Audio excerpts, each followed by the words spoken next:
You're watching Make a Path Presents. My name is Ronnie Hayes, and today let's talk The Walking Dead Season 6, Episode 7, First Impression Review.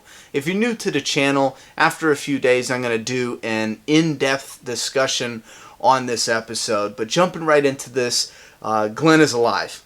I mean, holy shit, that feels so good. You know, there was something not right about the way they filmed it, and I stuck to my guns with that. Almost instantly, I knew something was off, and I stuck to my guns with that, and I was surprised how much just hate there is in the community when, you know, a certain part of the fan base believes in something, and then you get called like so much bad shit.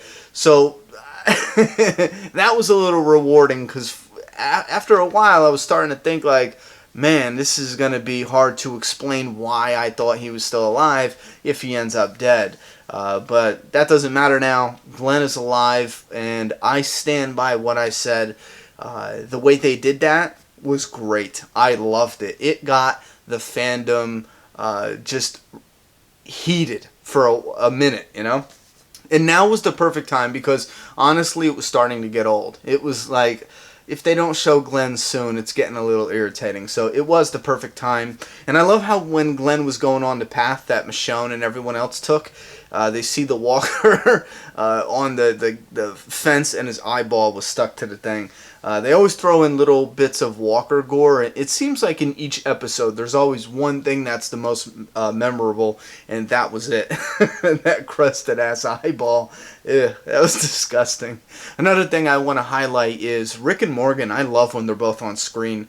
I frickin' love Andrew Lincoln. I've been a huge fan of Lenny James for a while. For some reason, when they're not for some reason, for you know, the reason that they're both incredibly gifted actors, I love when they're both on screen together, and especially in this conversation where Morgan is explaining his process, and we get to see the human side of Morgan's all life is precious mantra, because he doubts it, you know, and that's very human.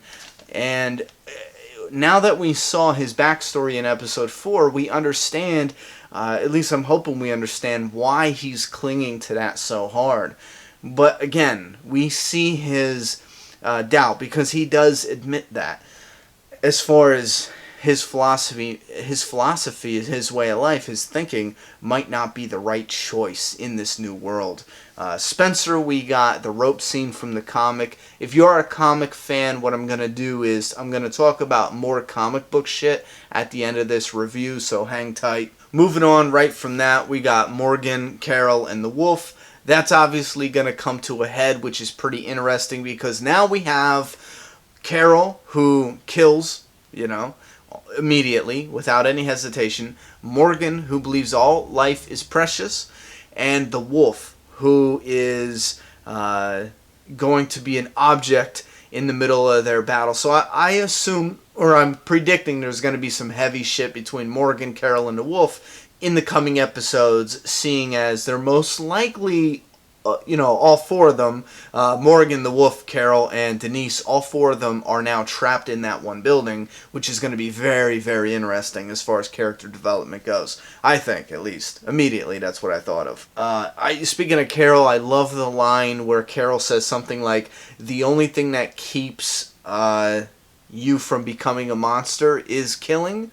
I think that's what she said. Something along the lines of that. We'll go in depth on that, because I love how she hesitated there, because she might have felt in episode 2 like she was turning into a monster, kind of, where she was sitting on the steps crying. So we're going to really analyze that another time, but I liked that. The wrong answer from Deanna. Deanna told Rick that's the wrong answer when she asked him why he saved Spencer. And I think that was very telling, because even though Rick is putting on this hard front, I think Deanna's hinting that, listen, dude, you're still human. You still have an impulse to save life. You know, and that's Rick from season 1. That's who he is at heart. So because Deanna puts that in there, we have Morgan with the all life is precious. I think that's going to snowball into something very big coming a next season or two, you know. With the balloons, they used that to great effect. I mean, Maggie found out at the same time, roughly around we did, that Glenn was alive. I liked how they utilized the balloons, which is the same thing they utilized in the beginning of the season as markers, and then in season 5 with the kid using it. Now listen, I like this episode without thinking of the comic, without thinking of what they translated from the comic. I liked this episode. Some of it was slow, but a lot of it was necessary for what's to come. You might not find it necessary now, but for what's to come, it was very necessary. Now, if you don't want to hear some bits and pieces from the comic, I'll end my review here with you guys because I want to go into some comic information now. If you want to come back and look at a very detailed analysis of this episode, including fan feedback and how the fans felt with this episode, come back here for the afterthoughts, jumping right into the comic information. Now, it looks like we're not going to get, well, we're definitely not getting the Little Pig, Let Me In. I'm very disappointed in that, to be honest. There's parts in the comic I really want to see come to screen. So it's looking like Negan most likely will get that, not this season, but next season. But I feel immediately, my first thought is Scott Gimple meant to do that scene with the wolves. That's why they called them the wolves. Little Pig, Let Me In. And in writing them, in fleshing them out for this season, they decided to change that and not use that. They decided to be a little more crazy with it. So we might not see that. I mean, I think it'd be a little silly to say there's still hope we would see that, but I don't see it happening now. I don't see it happening. The wall's down. Another thing is maybe they never meant to use that, but Scott Gimple was hinting at it or paying homage to it by calling that gang the Wolves. That could be a case too. Another thing from the comic spoilers here, so if you haven't left, you're warned. Another thing, it looks like Carl will get shot in the face. I know a lot of people have been asking me about it, and I've said my opinion a lot in season 5, so I never made a video about it this season, but I'll tell you right now, I'm 50-50 they'll do it. I don't know if the actor is ready for it. I don't know if he can handle it. No offense, I don't know if he can carry that. Another thing, because it's going to be episodes after episodes of the eye and then eventually the makeup, for the rest of the season it'll be a bandage, so that's no big thing. But another thing is I don't know if the show will go that route. And if they do, they're setting it up. If not, it'll be something where he is scarred. He just might not lose the eye. He might still keep the eye, but he's still scarred. They could definitely go that route. That's more. I see that happening more, than him losing the eye altogether. But I still stand by the fact that the character Carl needs that to happen, because the story coming after that, I think it's too important to skip over. I think that Deanna ended her character, or Deanna's character ended the moment she handed over the plans. I think that was like the kiss of death for that character. Following the comic tradition, I would say that Deanna is a goner. I think that it won't be as cowardly as her comic counterpart, but I think that she's definitely a goner now. But I do want to touch on something now. As a comic fan, looking at the episode just as a TV show by itself, I enjoyed the episode. Some of it was slow, yes, but I liked the character development.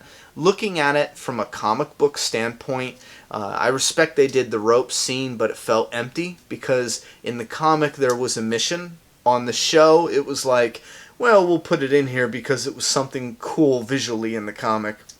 Let's make the comic fans happy. Let's throw it in here for, some extra scenes, yada, yada, yada.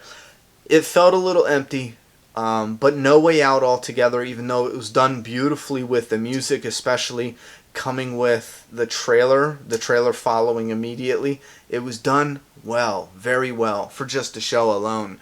But as a comic fan, and I can't pinpoint it just yet, but it feels empty in a way.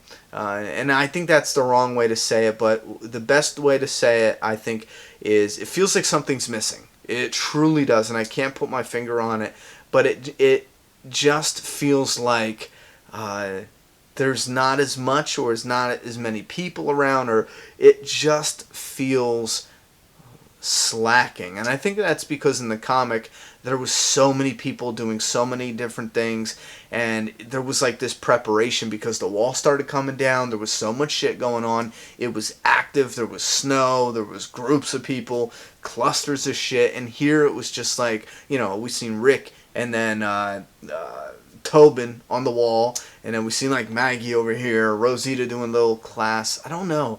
It felt like something was missing.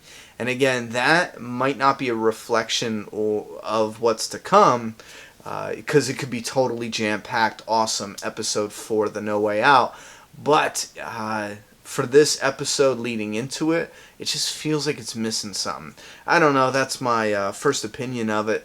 I could be proven totally wrong coming up, but I don't want to keep going because it's been long enough, and it's going to be tomorrow morning before I even upload this video. It's going to take so long, so I apologize. If you're new to this channel, during the weekdays, Monday through Friday, I'll be able to kick out the videos hardcore. The weekends, it's a little more difficult, but bear with me. Alright, leave your thoughts and opinions about this episode in that comment box. I'm done talking. It's your turn. Subscribe now.